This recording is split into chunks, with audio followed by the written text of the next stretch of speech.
সময়টা ছিল 2012। একটা 13 বছরের ছেলে নিজের সাই নেচারের জন্য লোকের সাথে কথা বলতে পারত না। এই কারণে সে লোককে ছেড়ে নিজের ক্যামেরার সাথে কথা বলতে শুরু করে। সে এই কথাটা জানতো নি যে তার এই ডিসিশন তাকে একদিন পৃথিবীর সব থেকে বড় ইউটিউবার বানিয়ে দেবে। এই গল্পটা হচ্ছে ইউটিউবের কিং মিস্টার বিস্টের। 17 মে 1998 আমেরিকায় জন্ম হয় জিমি স্টিফান ডোনাল্ডসন এর, যাকে তার মা ভালোবেসে জিমি নামে ডাকত। জিমির প্যারেন্টস ইউএস মিলিটারিতে অ্যাক্টিভ ডিউটি করত। জিমির ছোটবেলাটা সহজ ছিল না। জিমির প্যারেন্টস একটা অ্যাবিউসিভ রিলেশনশিপে ছিল, যেই কারণে 2007 তাদের ডিভোর্স হয়ে যায়। জিমি এবং তার ছোট ভাই তার মায়ের কাছে থাকতে শুরু করে। ছোটবেলা থেকেই জিমির পার্সোনালিটি খুব অবসেসিভ ছিল। মানে যদি জিমির কোনো জিনিসকে পছন্দ হয় তাহলে সেই জিনিসটা থেকে সে নিজেকে দূরে রাখতে পারত না।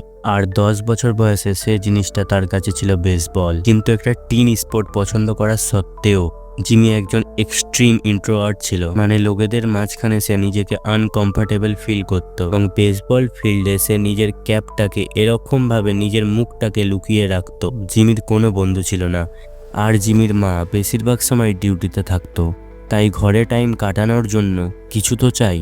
তখনই সে এমন একটা ওয়েবসাইট খুঁজে পায় যেখানে তারই মতন সাধারণ লোক নিজেদের বানানো ভিডিও শেয়ার করত। আর সেই ওয়েবসাইটটার নাম ছিল ইউটিউব। ইউটিউবে মাইনক্রাফট এবং কল অফ ডিউটি গেম খেলে এমন ইউটিউবারদের দেখতে চালু করে জিমি। কিছুটা টাইমের মধ্যেই সে বেসবলের মতন ইউটিউবের প্রতিও অবসেসড হয়ে গিয়েছিল। এরই মধ্যে ভাগ্যবশত জিমির একটা বন্ধুও হয়ে গিয়েছিল, ক্রিস টাইসন।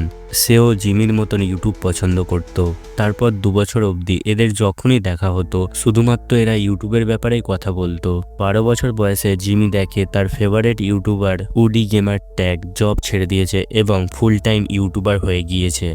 ওই দিন জিমি বুঝতে পেরেছিল যে যেই প্ল্যাটফর্ম থেকে সে এতটা অবসেসড ছিল সেই প্ল্যাটফর্মে একটা কেরিয়ারও বানানো যাবে। এই জন্য জিমি একটা সিদ্ধান্ত করে সে নিজের একটা ইউটিউব চ্যানেল বানাবে। যখন জিমি এক্সবক্সে অ্যাকাউন্ট বানিয়েছিল সেখান থেকে সে র্যান্ডামলি একটা ইউজার নেম পেয়েছিল। এই ইউজার নেমটা ছিল মিস্টার বিস্ট 6000। এই জন্য সে তার ইউটিউব চ্যানেলের নাম দেয় মিস্টার বিস্ট 6000 আর ফিউচারে 6000 সরিয়ে দেয়। আর এইভাবেই জিমি হয়ে যায় মিস্টার বিস্ট। প্রথমে মিস্টার বিস্ট নিজের মুখ না দেখিয়ে গেমিং ভিডিও বানাতে চালু করে, তারপরে ওপিনিয়ন ভিডিও বানাতে চালু করে, এমন ভিডিও যেখানে স্ক্রিনে গেম প্লে চলবে আর অন্যদিকে মিস্টার বিস্ট তার ওপিনিয়ন দেবে। ইভেন্চুয়ালি মিস্টার বিস্ট ফেমাস ইউটিউবারদের স্যালারি এবং ইউটিউব ইনকাম অ্যানালাইজ করে ভিডিও বানাতো। সারপ্রাইজলি যেখানে মিস্টার বিস্ট নিজেকে লোকেদের সামনে এক্সপোজ করতে পারত নি, আর অন্যদিকে ক্যামেরার সামনে নিজের ট্রু সেলফ ইজিলি দেখাতে পারছিল। 15 বছর বয়স অবধি মিস্টার বিস্টের ইউটিউব করতে করতে লাইফটা নর্মাল চলছিল। কিন্তু একদিন সবকিছু বদলে গেল। সে লক্ষ্য করলো দিনের পর দিন তার ওজন প্রচুর তাড়াতাড়ি কমছে এবং তার পেটে ভয়ঙ্কর যন্ত্রণা হতে চালু করে। পরে জানতে পারে তার ক্রোনস নামের একটা ভয়ঙ্কর রোগ হয়েছে। এই রোগটা তাকে প্রচুর দুর্বল বানিয়ে দিয়েছিল। এই রোগটার জন্য তাকে তার ফেভারিট গেম বেসবল সারা জীবনের জন্য ছাড়তে হয়। মিস্টার বিস্ট হার্ট ব্রোকেন ছিল, কিন্তু এই রোগ তাকে ইউটিউবের ওপরে আরো বেশি করে কাজ করার জন্য ডিটারমাইন্ড বানিয়ে দিয়েছিল। ওই সময় তার মায়ের কোনো আইডিয়াই ছিল না যে তার ছেলে ইউটিউবে ভিডিও বানায়। ইনফ্যাক্ট সে যখন তার রুমে ভিডিও বানাতো তখন তার মায়ের মনে হতো সে তার বন্ধুর সাথে কম্পিউটারে কথা বলছে। মিস্টার বিস্ট ওই সময় তার উইন্ডোজ ফোনে ভিডিও বানাতো, এটা 480p-তে শ্যুট করতো এবং এডিটিং এর জন্য সে তার ভাইয়ের পুরাতন ল্যাপটপটা ইউজ করত। কিন্তু সে তখন বুঝতে পেরে গেছিল যে ভালো ভিডিও বানানোর জন্য ভালো ইকুইপমেন্ট এর প্রয়োজন। তাই সে পুরো 1 বছর অবধি তার প্রতিটা ডলার জমায় আর ওই টাকায় ল্যাপটপ, মাইক, লাইট সমস্ত বেসিক ইকুইপমেন্ট কিনেছিল সে। এবং তার সাথে সাথে সে তার প্যারেন্টসের পেছনে পড়ে একটা সেকেন্ড হ্যান্ড আইফোনও কিনে নেয়। ভালো ইকুইপমেন্ট চলে আসার পরেই সে আইআরএল ভিডিও বানাতে চালু করে। IRL means in real life video. এই ভিডিওতে জেনারেলি সে আর ক্রিস স্কিট করতো। এদের কেবলমাত্র একটাই এম ছিল, লোককে এন্টারটেনমেন্ট করা। এই সময় অবধি মিস্টার বিস্টকে ইউটিউব করতে করতে পুরো 7 বছর হয়ে গিয়েছিল, কিন্তু সে সাকসেস তখনও পায়নি। এই সময় মিস্টার বিস্ট ইউটিউবকে একটাই কারণে কন্টিনিউ করতে পেরেছিল, মিস্টার বিস্টের এক্সট্রিম প্যাশন। সেই সময়ও তার থট প্রসেস ছিল যে হয়তো আমি পৃথিবীর সব থেকে বড় ইউটিউবার হয়ে যাব, না হলে লাইফের শেষ অবধি বিগেস্ট ইউটিউবার হবার চেষ্টা করতে থাকবো। কিন্তু তার মায়ের থট প্রসেস এরকম ছিল নি। মিস্টার বিস্টের তখন অবধি 17 বছর বয়স হয়ে গিয়েছিল। সে তার মাকে বলেছিল সে কলেজ না গিয়ে ইউটিউবে তার ফুল টাইম কেরিয়ার বানাতে চায়। এই কথাটা শোনার পর তাকে তার মা একটা আলটিমেট দিয়ে দিয়েছিল, যদি জিমিকে বাড়িতে থাকতেই হয় তাহলে তাকে কলেজ যেতে হবে, না হলে বাড়ি ছেড়ে দিতে হবে। মিস্টার বিস্টের কাছে আর কোনো অপশান ছিল না। সে তার মাকে দেখাচ্ছে যে সে কলেজ যাচ্ছে, কিন্তু রিয়ালিটিতে সে কলেজ না গিয়ে বাইরে কোথাও গিয়ে ইউটিউব ভিডিও বানাচ্ছে। 2015 সালে মিস্টার বিস্ট এমন ভিডিও বানাতে চালু করে যেখানে ভিডিও প্রচুর ইউনিক হবে এবং সেটা বানাতে যেন প্রচুর ইফেক্ট লাগে। যেমন এই ভিডিওটাই সে একটা টেবিলকে ছুরি দিয়ে কাটবে, কিন্তু ছুরিটা হবে প্লাস্টিকের, যেই কারণে এই কাজটা প্রচুর কঠিন হয়ে গিয়েছিল এবং ভিডিও প্রচুর ইউনিক। কলেজের প্রথম মাসের সময় তার এই ভিডিওটা ভালো পারফর্ম করতে চালু করে এবং তার ইনকাম এতটা হতে থাকে যে সে তার মায়ের ঘর ছেড়ে ইন্ডিপেন্ডেন্টলি শিফট হয়ে যায়। একদিন সে ক্রিসের সাথে নারুটো নামের একটা এনিমি শো দেখছিল। এই এনিমিতে প্রায় 700 এপিসোড ছিল, আর মিস্টার বিস্ট নিজেকে এই এনিমি শো দেখার থেকে আটকাতেই পারছিল না। তাই সে এমন একটা ভিডিও আইডিয়ার ব্যাপারে ভাবে যে সে এই এনিমি শোটা দেখতে দেখতে শ্যুট করতে পারে। মিস্টার বিস্ট ক্যামেরা অন করে 1 থেকে 1 লাখ অবধি কাউন্টিং করতে চালু করে। কাউন্টিং কমপ্লিট করতে তার পুরো 40 ঘন্টা সময় লাগে, আর যখনই এই ভিডিওটা ইউটিউবে আপলোড হয় তখনই বুম। এখানে মিস্টার বিস্ট যা করেছিল এতটাই রিমার্কেবল ছিল যে প্রথম 5 দিনেই এই ভিডিওটায় 5 মিলিয়ন ভিউজ চলে এসেছিল। 400টা ভিডিও আপলোড করার পর ফাইনালি মিস্টার বিস্টের একটা ভিডিও ভাইরাল হয়ে গিয়েছিল। এটা মিস্টার বিস্টের কাছে একটা লাইটেবল মোমেন্ট ছিল। সে বুঝতে পেরে গিয়েছিল যে ইউটিউবে সাকসেসফুল হওয়ার জন্য প্রচুর ইন্টারেস্টিং এবং আনবিলিভেবল কিছু করতে হবে। এরপরে 2 লাখ অবধি কাউন্টিং ভিডিও বানাই। একটা ভিডিওতে মাইক্রো ওভেনকে মাইক্রো ওভেনের ভেতরে রেখে চালু করে দেয়। এইসব ভিডিওর কারণে 2017তে তার সাবস্ক্রাইবার 30,000 থেকে বেড়ে 1 মিলিয়ন এর ম্যাজিক্যাল নাম্বার অবধি পৌঁছে গিয়েছিল।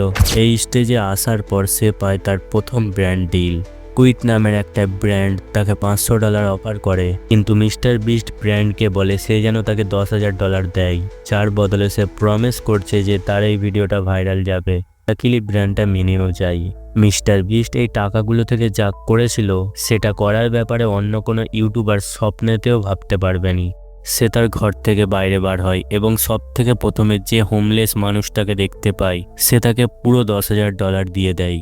ক্রিস এটাকে রেকর্ড করে এবং সেই মানুষের রিয়াকশনটাকে ফিল্ম করে, আর যখন এই ভিডিওটাকে ইউটিউবে আপলোড করা হয়েছিল তখন এই ভিডিওটা ভাইরাল হয়ে যায়। এই ভিডিওটা সাকসেস দেখে আরও অন্যান্য ব্র্যান্ড মিস্টার বিস্টের সাথে পার্টনারশিপ করতে লাগে, আর মিস্টার বিস্ট এই টাকা থেকে এই ডোনেশন সিরিজ কন্টিনিউ করতে থাকে। যেমন এই ভিডিওটাই সে মাল্টিপল টুইস্ট স্টিমারদেরকে $10,000 দিয়ে দেয়। এই ভিডিওটাই সে পিৎজা ডেলিভারি ম্যানকে $10,000 দিয়ে দেয়। আবার এই ভিডিওটাতে তো সে তার মাকে $1 লাখ দিয়ে দেয়, যেটা থেকে সে তার বাড়ির লোন মেটাতে পেরেছিল। মিস্টার বিস্টের স্ট্র্যাটেজি সিম্পল ছিল, সে ভিডিও থেকে কামানো সব টাকা অন্য ভিডিওতে ডোনেট করে দিত। 10,000 $20,000 যাকে হোক দিয়ে দেওয়া এতটাই ইউনিক আইডিয়া ছিল যে মানুষ এই ভিডিওতে ক্লিক করে বিনা থাকতেই পারত না। আর মানুষ যাদেরকে টাকা দেওয়া হয় তাদের রিয়াকশান দেখতো, তাদের ভালো হচ্ছে এটা দেখতো, তখন মানুষের মনে একটা পজিটিভ ফিলিং হয় যাকে সাইকোলজিতে ওয়ার্ম গ্লো ইফেক্ট বলে। এই কারণে এই ভিডিওগুলো ভালো পারফরমেন্স করে। ভিডিওর ভালো পারফরমেন্সের কারণে মিস্টার বিস্ট ইউটিউবের অ্যাড রেভিনিউ এবং ব্র্যান্ড ডিল থেকে আরও বেশি টাকা পেতে চালু করে, যেই কারণে মিস্টার বিস্টের ফিউচারের ভিডিও আরও বেশি ভালো হতে থাকে। বেসিক্যালি মিস্টার বিস্ট একটা নেভার এন্ডিং সাইকোলজি ক্র্যাক করে নিয়েছিল। 2018-র মধ্যে মিস্টার বিস্ট তার স্ট্যান্ড ভিডিওকে নেক্সট লেভেলে নিয়ে চলে যায়, যেখানে 1 বছর আগে অবধি ছুরি দিয়ে টেবিল কাটতো, 1 থেকে 1 লাখ অবধি কাউন্টিং করতো, এরকম ভিডিও বানাতো। কিন্তু এখন সে নিজের ভিডিওতে $1,000 ইনভেস্ট করে নিজের স্ট্যান্ডকে নেক্সট লেভেলে নিয়ে চলে যায়। যেমন সে এখন কার্ডবোর্ড বক্স ইউজ করে একটা ম্যাসিভ মেনশন বানিয়ে দেয়। একটা এরকম উবার ড্রাইভার হয়ে যায় যে সে ট্যাঙ্ক চালায়, 24 ঘন্টা অবধি পানির ভেতরে থাকা, এই সব ছাড়াও সে একটা নতুন ভিডিও ফরম্যাট ইউজ করে। ওই ফরম্যাটটা ছিল চ্যালেঞ্জেস। সেই ভিডিওতে যারা পার্টিসিপেট করত তাদের একটা ইন্টারেস্টিং টাস্ক দেওয়া হতো, যেটা জিতলে তাকে একটা প্রচুর বড় প্রাইজ দেওয়া হবে। যেমন এই ভিডিওটাই, যে শেষ অবধি এই ল্যাম্বরগিনিটা হাত রাখতে পারবে এই ল্যাম্বরগিনিটা তার হয়ে যাবে। সিমিলারলি এই ভিডিওতেও সে উইনারকে একটা প্রাইভেট জেট দিয়ে দেয়। এই ভিডিওগুলো থেকে একটা ভালো জিনিস হয়, মিস্টার বিস্টের আরও অনেক বন্ধু এই ভিডিওতে অংশগ্রহণ করতে থাকে, যেমন চ্যান্ডলার, কার্ল আর নোলান। আর এই ক্যারেক্টারগুলোর পপুলারিটি বাড়ার সাথে সাথে রিটার্নিং ভিউজ বেড়ে যায়। 2018 অবধি mister beast 3 million subscriber achieve করে নেয়। কিন্তু মিস্টার বিস্ট এটা জানতো যে তার ভিডিওর থাম্বনেলের ওপর এখনও কাজ করা অনেক বাকি। এখন অবধি তার থাম্বনেল অনেক র ছিল আর সেগুলোকে খুব স্ট্র্যাটেজিক্যালি ডিজাইন করা হয়নি। কিন্তু এবার থেকে সে তার থাম্বনেলে একটা অসাধারণ সাইকোলজি স্ট্র্যাটেজি ইউজ করতে চালু করে দেয়। যেমন এই ভিডিওটাই সে 24 ঘন্টা একটা সলিটারি কম্পার্টমেন্টে থাকবে। আর এই ভিডিওর থাম্বনেলে সে এমন একটা স্ট্র্যাটেজি ইউজ করে যাকে বলে নো ক্ল্যাটার। এই থাম্বনেল বিনা কোনো ক্ল্যাটার ছাড়া পুরো ক্লিন, যেই কারণে ভিউয়ারের অ্যাটেনশন অটোমেটিকলি মেন ক্যারেক্টারের উপরে পড়ে যায়। এইভাবে নিজের এই থাম্বনেলটা স্মল এবং বিগ স্ট্র্যাটেজি ইউজ করে। এতে একটা এলিমেন্ট খুব ছোট আর একটা এলিমেন্ট খুব বড়। এই ভিডিওতে সে ওয়ার্ল্ডের লার্জেস্ট লেগো টাওয়ার তৈরি করছিল। এই কারণে সে ব্যাকগ্রাউন্ডে টাওয়ারটাকে রাখে এবং সামনে নিজেকে রাখে। হিউম্যান মাইন্ডে একটা মানুষের সাইজের অ্যাকুরেট ইমেজ আছে। এই কারণে আমাদের মাইন্ড ইনস্ট্যান্টলি শকড হয়ে যায় এটা দেখে যে এই টাওয়ারটা হিউম্যানের থেকে কত গুণ বড়, যাতে লোক সেই থাম্বনেলে ক্লিক করে দেয়। ফাইনালি সে কালার থিওরি এরও ইউজ করে যাতে তার থাম্বনেলের এলিমেন্টগুলো হাইলাইট ভাবে দেখা যায়। যেমন এই থাম্বনেলটাই সে ব্যাকগ্রাউন্ড ওয়ালকে ব্ল্যাক করে দিয়েছে যাতে সে নিজে অরেঞ্জ কাপড়ে হাইলাইট হয়, কিন্তু ভিডিওতে ওয়ালস হোয়াইট কালারের ছিল। এই সব স্ট্র্যাটেজির কারণে তার থাম্বনেলে ক্লিক থ্রু রেট অনেক বেড়ে গিয়েছিল। কিন্তু মিস্টার বিস্ট এটা ভালো করেই জানতো যে ইউটিউবে সাকসেসফুল হবার জন্য লোকেদের শুধু নিজের থাম্বনেলের ওপর ক্লিক করালেই হবে না। ক্লিক করার পর লোক যদি ভিডিওটাকে এন্ড অবধি না দেখে তাহলে ভিডিও ফ্লপ হয়ে যায়। এই কারণে সে একটা genius minute by minute strategy বানায় যাতে তার ভিডিও লোক এন্ড অবধি দেখে। এই স্ট্র্যাটেজিটা তার লিক ইন্টারনাল ডকুমেন্টারিতে ক্লিয়ারলি মেনশন করা আছে। সে ক্যালকুলেট করে ওই সময় তার ভিডিওর অ্যাভারেজ লেন্থ ছিল 13.5 মিনিট। সে জানতো যে ইউটিউবের জেনারেলি 30 থেকে 50% অডিয়েন্স তার ভিডিওকে প্রথম 1 মিনিটেই ছেড়ে চলে যায়। এই কারণে ভিডিও স্টার্ট হলেই সে সব থেকে প্রথমে সেই জিনিসটাকে দেখায় যেটাকে সে থাম্বনেল এবং টাইটেলে দেখানোর প্রমিস করেছে। যেমন এই টাইটেল এবং থাম্বনেলে সে 1000 মানুষকে কানে শোনার জন্য সাহায্য করবে। ভিউয়ার্সকে এই ভিডিওর টপিকটা খুব ইন্টারেস্টিং লাগে এবং সে ভিডিওতে ক্লিক করে দেয়। ভিডিও চালু হতেই প্রথম 10 সেকেন্ডের মধ্যে প্রথম পার্সনকে হিয়ারিং এড লাগানো হয়ে যায়, যেই কারণে ভিউয়ার স্যাটিসফ্যাকশন ফিল করে এবং ভিডিওটাকে আগে দেখা কন্টিনিউ করতে থাকে। এরপরে 1 মিনিট থেকে 3 মিনিট অবধি ক্রেজি প্রোগ্রেস নামের একটা স্ট্র্যাটেজি ইউজ করা হয়। বেসিক্যালি এই অংশে স্টোরিকে খুব তাড়াতাড়ি আগে বাড়ানো হয় যাতে ভিউয়ার্স খুব তাড়াতাড়ি ভিডিওর মধ্যে ইনভলভ হতে পারে আর ফাইনাল আউটকাম দেখার জন্য এক্সাইটেড ফিল করে। আর 3 মিনিট মার্কে সে রি-এঙ্গেজমেন্ট ইন্ট্রোডিউস করে। বেসিক্যালি সে এমন কিছু করে যেটা এতটাই ইন্টারেস্টিং ভিউয়ার্স দেখার পর শকড হয়ে যায়। যেমন একটা ভিডিওতে তো সে ক্রেন থেকে বাড়ি ফেলে দিয়েছিল, বা কিছু চ্যালেঞ্জে তো সে আনএক্সপেক্টেড টুইস্ট অ্যাড করে। যদি কোনো কারণে ভিউয়ার্স বোরিং ফিল করতো তাহলে এই রি-এঙ্গেজমেন্টে সে আবার হুক হয়ে যেত। আর 3 মিনিট থেকে 6 মিনিট পর্যন্ত ফাস্ট এবং এক্সাইটিং কন্টেন্ট হয় যেটা স্টোরি এবং ক্যারেক্টারের সাথে ইমোশনাল কানেকশন বিল্ড করে। 6 মিনিটের মার্কে আবার একটা রি-এঙ্গেজমেন্ট ইন্ট্রোডিউস করে। তারপরে এন্ড অবধি স্টোরি কন্টিনিউ করা হয় এবং এন্ডে রিসলিউশন দেওয়া হয়, যেটার এম ছিল মানুষকে ম্যাক্সিমাম স্যাটিসফ্যাকশন দেওয়া। রিসলিউশন হবার পরেই ভিডিওটাকে এন্ড করে দেওয়া হয় যাতে 1 সেকেন্ডেরও রিটেনশন লস না হয়। মিস্টার বিস্টের এই সমস্ত স্ট্র্যাটেজি অসাধারণ ছিল। এই সব ভিডিওর মাধ্যমে 2019 সালে 20 মিলিয়ন সাবস্ক্রাইব অ্যাচিভ করে নেয়। তারপরে কিছু বছরের মধ্যেই ফিস্টেবল নামের বেটার ফর ইউ নামের একটা চকলেট ব্র্যান্ড লঞ্চ করে। ভিউস্টেক নামের ইউটিউব অ্যানালিটিক্স টুল লঞ্চ করে।